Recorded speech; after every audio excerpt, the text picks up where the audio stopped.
Good morning, students. This is Pradyuman sir again in front of you, and here comes with your new video on the topic of your second chapter, that is type of softwares. Okay, so in the previous video we just simply discussed about the special purpose, not the special purpose, it's some general purpose application software like packages. Okay, so in that video I just simply told you about that some of the basic types of applications like word processing software, electronic spreadsheet, database management system like DBMS, and presentation software, desktop publishing software, graphic software, and multimedia software, and all that. Okay, so basically these are the type of software by which we can just simply fulfill our ideas and concept in front of these types of softwares. Okay, but what are the types of specific purpose application software, like that the customized software? Okay, what is that customized software? So the customized software is just simply based on the desirable things that you want, okay, that the user want, according to that user, according to that person, that particular person who is eligible, who is able to uh, not the able, who wants any, so any special types of features, suppose he wants, then he can admire such types of software with the help of some software engineers. Okay, so basically the software, I'm just going to read this topic, that is special purpose application software, and this is the last topic of your lesson second, that is type of software, and after that your whole the syllabus of unit test will just simply completed. Okay, so let's start it with the first topic, that is special purpose application software, that is customized software.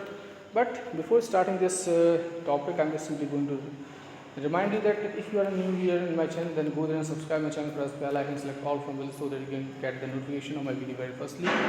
And if you like my teaching style, then you can also press the like button and share this video with your friends and colleagues, so that they can also get such type of wonderful information about the about such type of wonderful topics. Okay, so let's get started with the with the last point of this video, that is special purpose application software, that is customized software.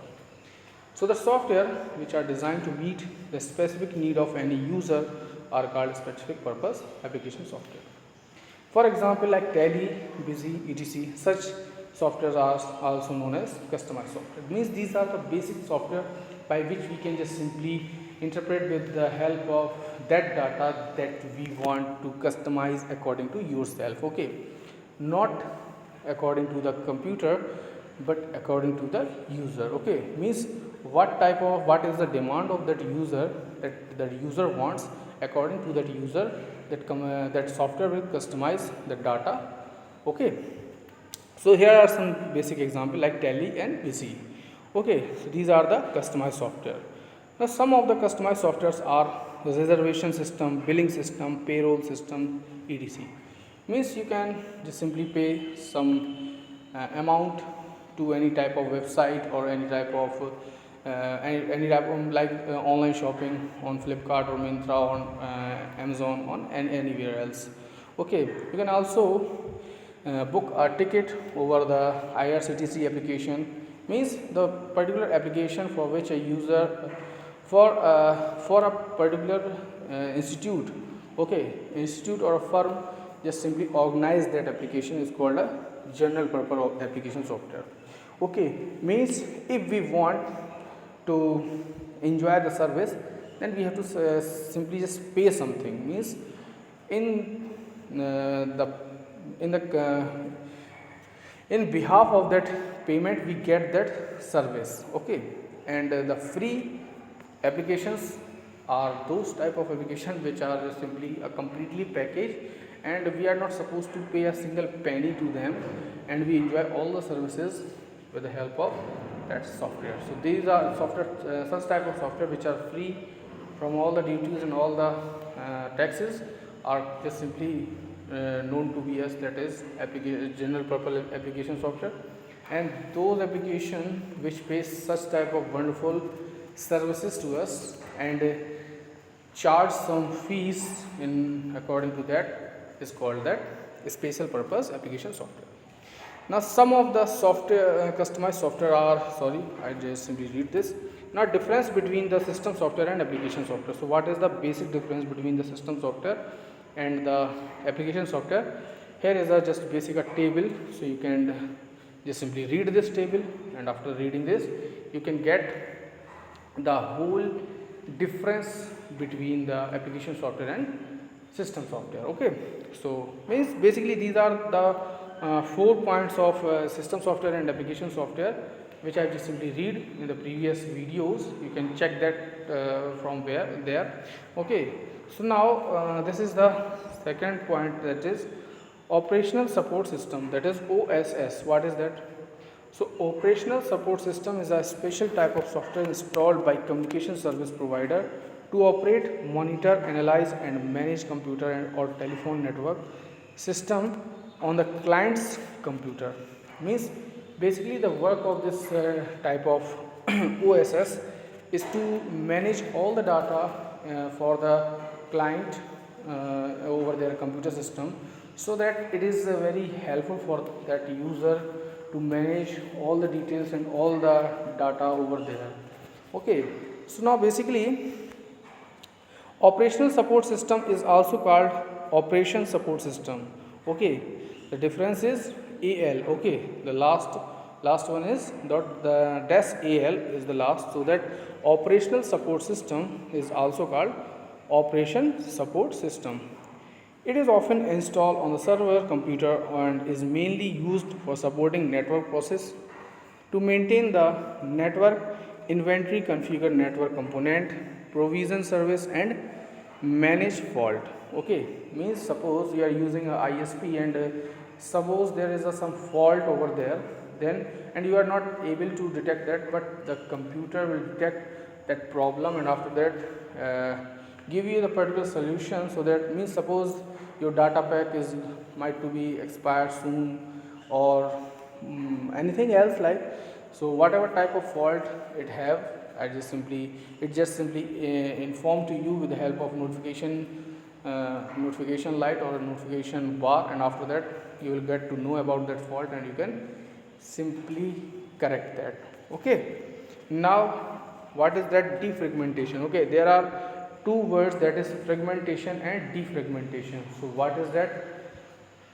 Read it very carefully, because these two topics are very important in this lesson. So you have to read these two topics very carefully. Okay, so fragmentation occur when the hard disk does not find contiguous memory to store large files. Suppose you have a large amount of file and you wanted to store in your computer, but still there is no appropriate storage in your hard disk to store that data in your hard disk. Then what should it do?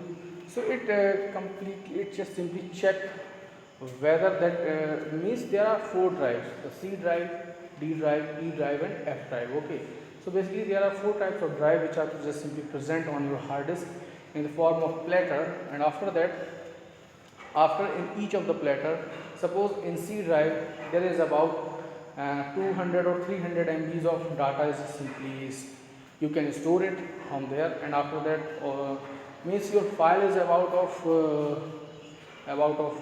might be 1 GB or 2 GB, and in your C drive there is only 200 or 300 MBs just remaining left.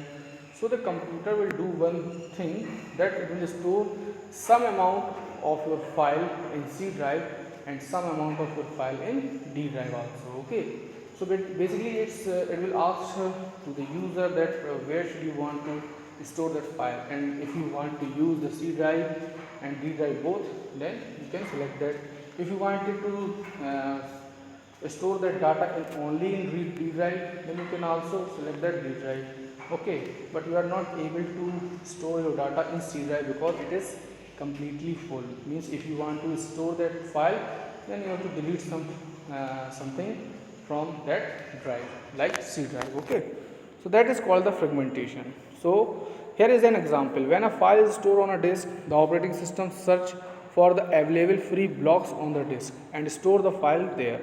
Means suppose you just simply download a music from the internet and you wanted to store that music in your hard disk. Then the computer what to do? So the computer will just simply analyze where is the free space in your hard disk, and after that it will store that music in that free space. Okay, so that whenever you wanted to listen that music in future, you can very easily you can get it. Okay, so basically, if the file is too large for one block, the operating system search for the next block and store the next part of the file there. Means, suppose there are thousands of blocks in that hard disk, but your file is too large. Okay, suppose your file is not able to store in one block, then it will the computer system will partition your file. Okay, suppose it will partition your file in about two ways. Okay, so one part of your file will store in one block and second part of your file will store in the second block. Okay, so likewise all the data will just simply stored in these types of blocks. Okay, so these blocks may not be continuous form or may be scattered over the disk. This process is called fragmentation. Means they are not supposed to scatter from here and there. Means your file is just simply saved safely there in very safely manner, and you can use it in a future if you want. Okay, suppose if you wanted to listen that music in future, you can also listen that music very efficiently with the help of that blocks. Okay, so such type of process is called fragmentation. Okay, this is called fragmentation. Now what is defragmentation? So what is that? Let's read about that. So it is basically slow down the retrieval of data because the hard disk cannot access quickly if it is scattered over the disk. Okay, means what is that? Suppose your data will scattered here and there from one means all the blocks will just simply scatter from one place to another. Then what is happen? Then a computer is not able to find your file very easily. It takes some time. Okay, it takes some time, and then after when it will get it, it will show that file in front of you, but it takes some time. So if you don't want to scatter your file, then what should you do? So fragmented data need to be rearranged and consolidated into the one continuous area of the disk free space. This process is called defragmentation. Means suppose you are not supposed to partition your data or the file. Okay, suppose you are not going to partition your file into two type. Then what should you do? You have to just simply choose a defragmentation. Means you have just simply store your whole the file in just simply one block. This is called the defragmentation. Okay, fragmentation is that when you store a file or data in 2 or 3 blocks. Okay, and defragmentation means the whole the file you will store in one proper block. Okay, now the disk defragmentation run on a schedule basis, but you can also defragment the disk manually. Okay, likewise if you wanted to use this types of whatever that this type of function you wanted to use, then you have to just simply follow such type of step so that you can get to know about the defragmentation. Okay, means if you also want to store your data in only one block, then you can use it. So what are the process or what are the steps by which you can store your data in one proper place? So click on the start button. Okay, then choose the all program, and after choosing the all program, click on the accessories, and then after accessories click on the system tool. After the system tool, click on the disk defragmenter. Okay, disk defragmenter. Okay, so after that disk defragmenter, you will got a window in a pop-up style in front of you on the monitor screen that will show the window of disk defragmenter. Okay, now the third point is select the disk that you want to defragment from the disk column under the current section. Okay, means what type of drive or disk you want to defragment. Drive means there are 4 drives: C drive, D drive, E drive and F drive. Okay, these 4 drive is also called the what, these also called the disk, okay, and also called the platter, okay, means these disks are also called platter as well as drives, okay. So you can select one from them and then after click on the defragmented disk tab, okay. Likewise here you can see in the red area, means it is just simply selected with the red bordered rectangle, and you have to just simply click on over that defragmented disk, okay. Now the defragmentation process will start and take a few minutes to finish, okay. Means it every types of process which you do in your computer system will take some time, and then after when it just simply complete, it will give you a window will show that the process is simply finished, okay.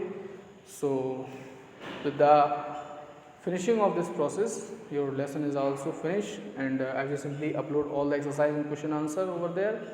You can get your question paper in the unit examination in the form of multiple choice questions. So you have to just simply learn all the exercise and read the lesson very carefully, because there are some question might be in between the lesson, okay. So I am not supposed to tell you the questions, but might be there are some questions which are in between the lesson. So you have to learn like full forms, like the shortcut keys, okay, and like the invention dates and years. So likewise these types of things which are just simply come in front of us in the manner of the exercise, okay. And every question have about 3 or 4 or 2 might be, okay, 2, 3 or 4 options over there. So you can just simply select only one from them, and then after you have to just simply select only one, okay, from them, and also you have to write the option as well as the optional name, okay. Suppose I just simply give you a question likewise this, that if the question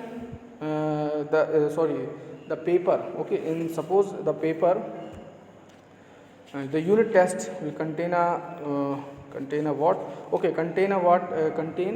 suppose there is a question might be in your unit test, that is what is the full form of OS, okay, what is the full form of OS, and the first option is operational system, second is operation system, and third is operating system, okay. Then what is the correct answer?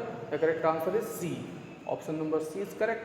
Then what should you do? You have to write question number 1, not you have to write the whole the question, only just write the heading of that question, that is question number 1, and answer is what? Option number C, and write the full form, okay, also. And what is the full form? That is operating system. After that your exam means your exam is simply completed, and you will submit that question paper to them, okay. So this is how you can do your examination in your unit test. So students, this topic is just simply completed, and I will simply complete this chapter also, and all the exercises and the question answers just simply uploaded in the Google Classroom. You can get that from there. And if you have any further problem, my number is also uploaded in the Google Classroom. You can get that number from there, and you can call me in any time, okay, not in the night, okay. After 9 p.m. you are not supposed to able to call me, okay, because that is my rest time, so you are not supposed to call at that time. You can call me at any time. I will answer you of your any doubt. So that's it for today. I'm just simply winding my video off here because this video goes too much lengthy. So but before stopping this video, I'm just simply going to remember you that if you are a new viewer in my channel, then go there and subscribe my channel, press the bell icon, select all from the list, so that you can get the notification of my video very firstly. And if you like my teaching style, then you can also press the like button and share this video with your friends and colleagues, so that they can also get such type of wonderful information about the wonderful topics of computers. Okay students, so stay tuned with my channel. Goodbye students.